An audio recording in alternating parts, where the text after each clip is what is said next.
आज हम कुछ भगवतिक चिंतन करते हैं, भगवतिक चर्चा करते हैं। चर्चा में हम ये देखते हैं कि हमारा कौन है हमारा। हम अभी बैठे हैं, हर तरफ से सुरक्षित हैं, शरीर भी ठीक है। जो हमारी दैनिक जीवन में चीज़ों की आवश्यकता है, रोटी, कपड़ा, मकान, सारी चीज़ें हैं। हर व्यक्ति के पास समथिंग समथिंग है लगभग। बट फिर भी हम परेशान क्यों हैं? क्यों परेशान हैं? हर चीज़ है हमारे पास, उसके बावजूद भी हम परेशान क्यों हैं? क्योंकि हमें कहीं न कहीं अधूरापन लगता है। हमेशा अधूरापन का एहसास होता है। ये बात अटल सत्य है कि जब तक शरीर है तब तक हमें चीज़ों की आवश्यकता है। चाहे वो साधु संत हो, गृहस्थी हो, वानप्रस्थी हो या सामान्य सा कोई व्यक्ति हो। ये बात हम कैसे कह सकते हैं कि हमें किसी चीज़ की ज़रूरत नहीं है? ज़रूरत है। हम संत भी हैं, एकांतवास करते हैं, एकांतवास जंगल में चले जाते हैं। जंगल में भी हम सहायता लेते हैं। किसी व्यक्ति से सहायता नहीं लेते हैं तो प्रकृति से सहायता लेते हैं। प्रकृति से भोजन, पानी, वस्त्र आदि लेते हैं हम। तो ऋणी तो हैं, इसमें कोई दो राय नहीं है। ऋणी हैं हम। जब तक शरीर है तब तक हमें इन चीज़ों की आवश्यकता लेनी पड़ती है। ठीक है, हम एकांतवास चले गए, विद्या अध्ययन कर रहे हैं, उपासना कर रहे हैं, नाम जप कर रहे हैं, ठीक है, कोई ऐसी कोई बात नहीं है। बट आवश्यकताएं तो हैं। हम किसी से मिलना नहीं चाहते, एकांत में जा रहे हैं। बट कभी हमने इस चीज़ का एहसास किया है कि हम सब तरह से सुरक्षित हैं और कोई ऐसा हमारे जीवन में तूफान आता है या ऐसा कुछ हमारे जीवन में उथाल पुथाल मचता है? हर व्यक्ति के जीवन में ऐसा समय आता है, क्योंकि स्थितियाँ सामान्य नहीं रहती हैं हर वक्त। 24 घंटा होता है एक दिन का, क्या 24 घंटे हम एक ही स्थिति में रहते हैं? या 24 घंटा हम सो सकें या रो सकें या हंस सकें? ऐसी स्थितियाँ नहीं होती हैं। ऐसे ही हमारे जीवन में भी परमानेंट सुख नहीं रहता है, दुख भी आएगा। इसी अधूरेपन के लिए आज सारी चीज़ें होने के बावजूद भी हमें ऐसा लगता है कि हम डर है, किसी न किसी चीज़ का डर है, कुछ खोने का, कुछ छूटने का, कुछ पाने का। इस डर को कैसे मिटाया जाए?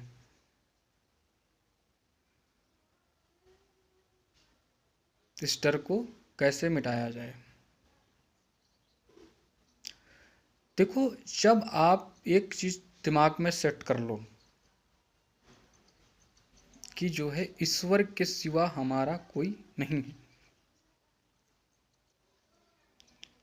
क्योंकि आज अभी कई ऐसे उदाहरण आए हैं, जीवन में भी कई बार आए हैं लोगों के, सबका अपना अपना अनुभव भी रहा होगा।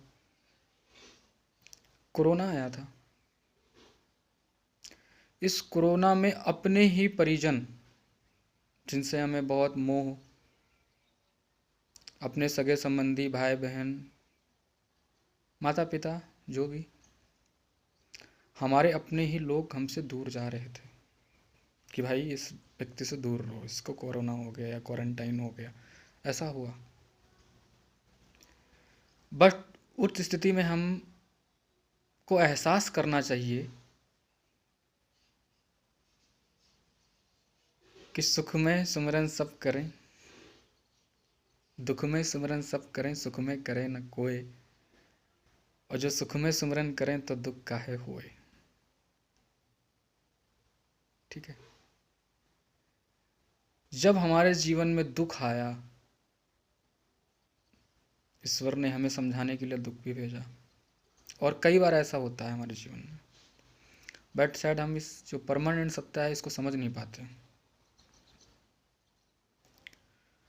वो हमें इसीलिए बताने आता है कि आप अकेले हो, ईश्वर के सिवा अपना कोई नहीं है। जब हमारे जीवन में कोई दुख आता है तो हमारे अपने ही सबसे पहले दूर हो जाते हैं। उस स्थिति में हमें एक ही चीज समझ में आना चाहिए कि ईश्वर मेरे साथ है, वो निराकार है, वो 24 घंटा प्रतिपल हमारे साथ है। कोई भी व्यक्ति तुमको परमानेंट साथ नहीं दे सकता। तुम्हारे परिजन, तुम्हारे दोस्त आदि तुम्हें फ़ोन करेंगे, थोड़ी देर के लिए मन बहला देंगे, कोई ऐसी बात होगी, बट परमानेंट कोई नहीं है। परमानेंट सिर्फ ईश्वर की सत्ता है। जितनी जल्दी इस चीज़ को हम समझ सकें और समझ के अपने जीवन में अनुभव करना शुरू कर दें, उसी दिन तुम्हारा ये अकेलापन, डिप्रेशन, सारी चीज़ें खत्म होने लगेंगी। आज हम दुखी इसी कारण हैं क्योंकि हमें सही सही जानकारी नहीं है, हम भ्रमित हैं। जैसे ही जिस दिन भी ये चीज़ आपको लग जाएगा कि इस केवल ऐसा ही एक सत्ता है जो हमारा 24 घंटा प्रतिपल साथ दे सकती है, जिस दिन भी इस चीज़ आपको जीवन में उतरने लगेगी, आपको किसी बात का भय, डर, डिप्रेशन आदि कुछ भी नहीं रहेगा। बट अभी होता क्या है कि हम लोग सही तरीके से इस चीज़ की जानकारी नहीं रखते हैं, या हमें जानकारी नहीं है, इसलिए हम लोग भ्रमित होते हैं। अगर हमें पता लग जाए कि ईश्वर की सत्ता हमारे साथ है तो फिर किस बात की टेंशन, किस बात की चिंता, किस बात का भय, कि जब ईश्वर मेरे साथ में है तो किस चीज़ की चिंता। सुख है, दुख है, कुछ भी हो, क्या फर्क पड़ता है। आज जो भी साधु संत रह रहे हैं उनको एक चीज़ समझ में आ चुकी है कि ईश्वर के सिवा मेरा कोई साथ नहीं दे सकता, इसलिए वो एकांत चले गए, दूर हो गए, समाज से कट गए, क्योंकि उन्हें ज्ञान हो गया।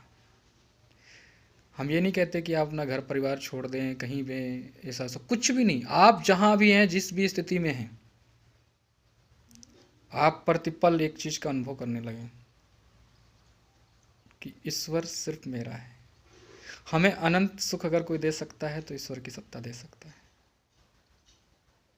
वो हमें साथ कभी धोखा नहीं करेगा, कभी हमें छोड़ के नहीं जाएगा।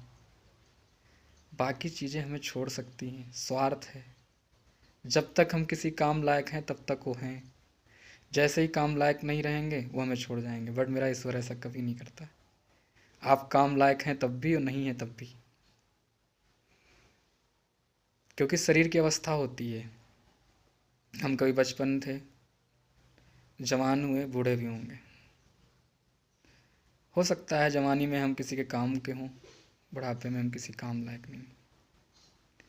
फिर भी ईश्वर हमारे साथ बचपन में भी था, जवानी में भी है, बुढ़ापे में भी रहेगा।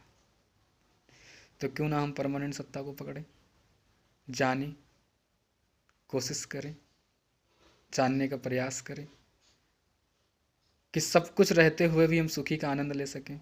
आज सब कुछ होते हुए भी हम सुखी नहीं हैं। क्यों नहीं, आखिर क्यों नहीं है, विचार करें। अपना कोई प्रश्न होगा कमेंट करना, आगे फिर बात करते हैं। राधे राधे।